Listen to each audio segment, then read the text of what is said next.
Kamusta mga ate, kuya, beshi? Si Chari po ito mula sa The Sun, Moon, Stars, PH Tarot. Ipapaalam ko lang po na ito po ay isang general read o pangkahalatang pagbabasa at maaring hindi lahat ay magtugma sa inyong sitwasyon. I-check din nyo ang inyong Moon, Rising at Venus sign. Baka doon mas tumugma ang read para sa inyo. At kung ang mensahe ay tama sa inyo, paki-like lang po at mag-subscribe kung hindi pa ninyo ito ginagawa. Okay, mag-umpisa na po tayo. Hello po mga ate, kuya, beshi. Kamusta na po kayo? Andito ulit ako si Chari para gumawa ng another reading. And this is for the sign of Pisces, Sun, Moon, Rising, and Venus. And of course, welcome po yung mga cross-watchers ni Pisces at yung mga bago po nating viewers. As promised po sa inyo, Pisces, ito po yung part 2 ng ating reading o pagbasa. At tignan natin kung ano yung magiging susunod na pangyayari dito sa nauna nating pagbasa sa iyo. Okay? So, ano?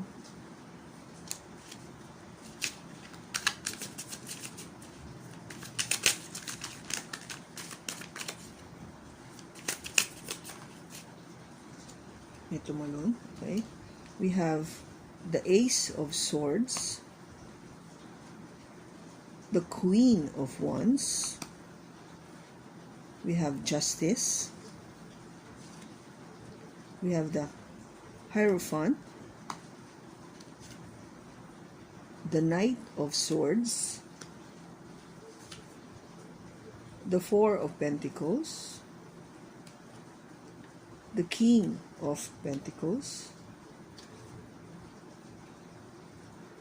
the Page of Pentacles, the Six of Swords, and the Empress. Bottom niya is the Ten of Swords. Okay, Pisces. So, sa second natin na pagbasa, ang lumalabas ditong energy niya, ang pinaka puso ng enerhiya na to is the Ace of Swords. So, ito ay pag-uumpisa o pagsasabi ng katotohanan or alamin ang katotohanan. Nag-umpisa tayo sa Knight of Swords, nung una mo reading. Swords pa rin. So, it's still, ando pa rin sa isip mo. Ando pa rin sa, yung focus mo is talagang kailangan mo malaman yung katotohanan. You need the answer quickly and you wanted to know the truth. No? Kailangan gusto mong malaman yung katotohanan. Now, with the Queen of Wands, what's crossing the truth is, of course, itong fire sign, you might be dealing with an Aries, Leo, or Sagittarius, o meron siya nito sa kanyang chart. Now, you are very creative person, Pisces, no? And very passionate and very attractive, no? Attractive ang mga Pisces. And because of your creativity, you get to be so attractive. And sometimes kasi yung attractiveness na yon, no? Parang nakacamouflage niya. Nakacamouflage niya yung ibang bagay. But what is important for you is itong katotohanan. Now, it might be also that if you're dealing with the fire sign, this person is so attractive na talagang parang, yun nga sabi ko sa inyo na kasi sobrang attracted ka sa kanya to a point na parang nawawala na yung eagerness mo to find out the truth, no? Yung katotohanan. Kasi yung nakaraan is something to do with justice. So it's something to do with baka siya ay in a relationship na, no? Because justice is usually saying na you are in a contract, ba? Parang may kontrata, no? Kontrata sa marriage, or it could be na in a relationship nga, no? Kaya, or something that needs na both agreement, may both agreement kayo. So it might be something in the past na yung person na you're dealing with might be in a relationship already. And that is something na you wanted to find out. Kasi hindi ka maliwanag doon sa aspeto na yon. Now, kasi nga, nakafocus ka with the Knight of Swords. Again, ito diba, ito ba, Knight pa to? Yeah. The first card that you have is the Knight of Swords. Kasi ang focus mo nga is, kailangan malaman ko na eh. I wanted to know. I wanted to know. Yung binibilisan mo talaga na malaman yung katotohanan. Because what you wanted is, kasi kung meron na nga siyang asawa before, definitely it will affect our relationship. Maapektuhan yung the fact na hindi kami pwede maging kami. With the Hierophant, this is energy coming from a Taurus. Hindi kami pwedeng magpakasalo, hindi kami pwedeng kaming dalawa, kasi nga kung married na siya, may pananagutan na siya, so hindi na siya pwede, hindi siya available. Diba? Not for me. Then I wanted to find out. Kasi syempre kung involved ka na dito sa tao na to and you really have your mind and your heart set to this person, mahal mo na talaga, nag-invest ka na dito ng time and effort, syempre gusto mong malaman ano bang future ko dito. So you wanted to find out na meron ba akong pag-asa, meron bang magandang kinabukasan ako dito. And in the near future, di ba? Hindi ka sure with the Four of Pentacles. You will be holding tightly dito sa nararamdaman mo. Though as if na parang hindi mo basta-basta ma-let go. Hindi mo ma-let go. Hindi mo talaga ma-let go. Because the advice was just to, stay with this person. With the King of Pentacles. It's an energy coming from a earth sign, Taurus, Virgo, Capricorn. So, if you're dealing with an earth sign, apart na merong siyang fire sign sa kanyang chart, meron din siya sigurong earth sign sa kanyang chart. Kasi this person is somebody is stable and talagang secure ka, but of course this is also telling me na baka nga meron na siyang pananagutan sa buhay. This person is already married. Kaya kung gaba yung influence ng person na to is the Page of Pentacles, which is napakaliit lang ng pwede niyang i-offer sa'yo. Napakaliit lang.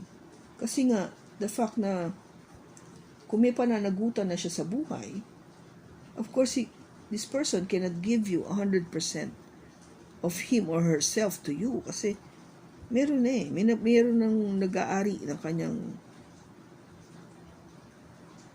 buhay, no? In general. Hindi ko masabing puso kasi kung mahal ka din niya, then definitely nahahati yung kanyang puso. But in life in general, yung buhay niya, kasi kung siya ay kasal na nga dito sa kanyang person, syempre yung buhay, andun siya. No? Yung life niya is to be with that person. Not to be with you. So, yung hopes and fear mo is, sana maayos namin to. Sana mapagdaanan na namin tong kaguluhan na to and things will be clear. Things will be more peaceful. And yung pinaka-outcome dito is of course, ang sinasabi sa'yo dito, Pisces, is to stay in your Empress energy. Diba? Meron akong daily reading na sinasabi na you stay in your Empress energy. No? Wag mong ipababa yung sarili mo sa level na alam mo namang hindi nararapat para sa iyo, Pisces. Alam mo ang worth mo. Alam mo nang dito ka kataas. Bakit ka bababa? Hindi ka humahabol. Okay? Ang Empress never humabol.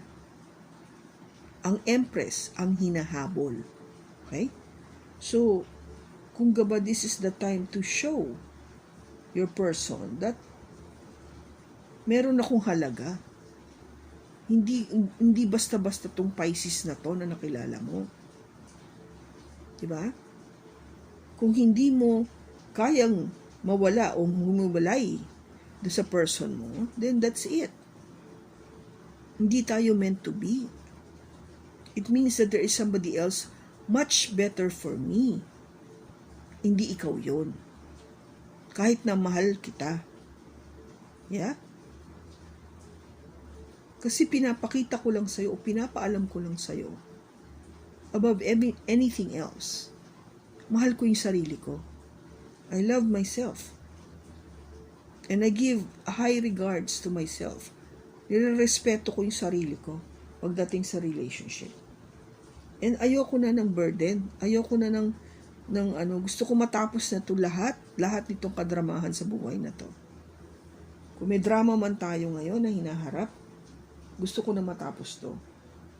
Dahil ayoko na ng panloloko, no, with the 7 of Swords. Ayoko na ng panloloko, pagsisinungaling, pagtatago, pagnanakaw. I don't want that. At ayoko na ginajaggle mo ko sa iyong person. Na parang pinagpipilian mo kami kung sino na. Hindi ako yon. It isn't me.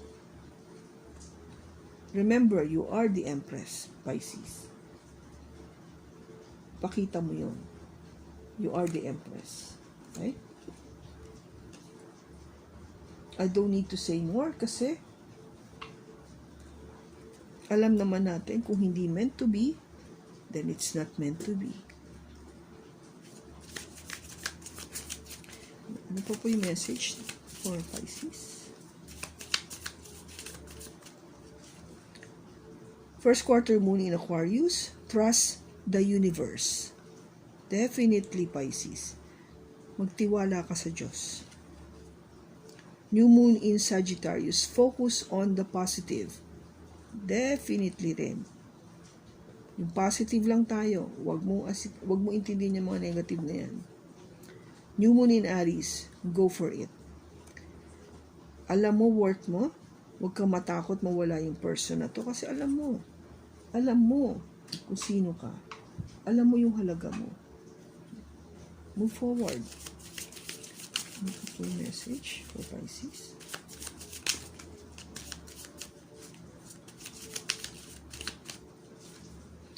Empathy. I am open to seeing both sides of a situation. Yeah, talaga, ikaw yan, Pisces. You're very empathetic. Loneliness. I know that I am never alone. Oo, talaga naman, Pisces. There is always somebody loving you. Hindi mo lang minsan nakikita o hindi ka aware, but there is always somebody loving you. It could be coming from family, friends, co-workers, but definitely hindi ka nag-iisa. And most of all, you love yourself. Mahal mo sarili mo. So you're never alone.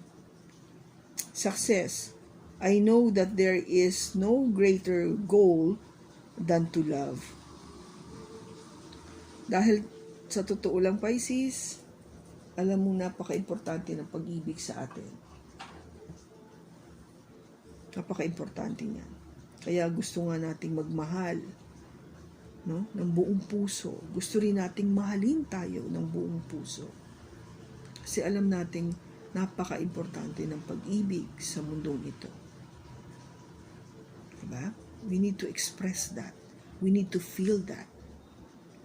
Kaya, just continue to love. Diba? Huwag mag-give up. But it has to be with the right person. Somebody na tama sa'yo. Hindi yung bababa ka. Don't do that. Ever. No? You are the Empress. Sabi ko nga sa inyo, Pisces. Mga mahal kong Pisces. You are the Empress. Hindi ka bumababa. Hindi ka humahabol. Ikaw ang hinahabol. Okay? So I hope nakatulong ito sa iyo, Pisces. Maraming salamat sa pagsama mo sa akin sa pagbasa na ito. Sa susunod po muli, ingat ka and God bless.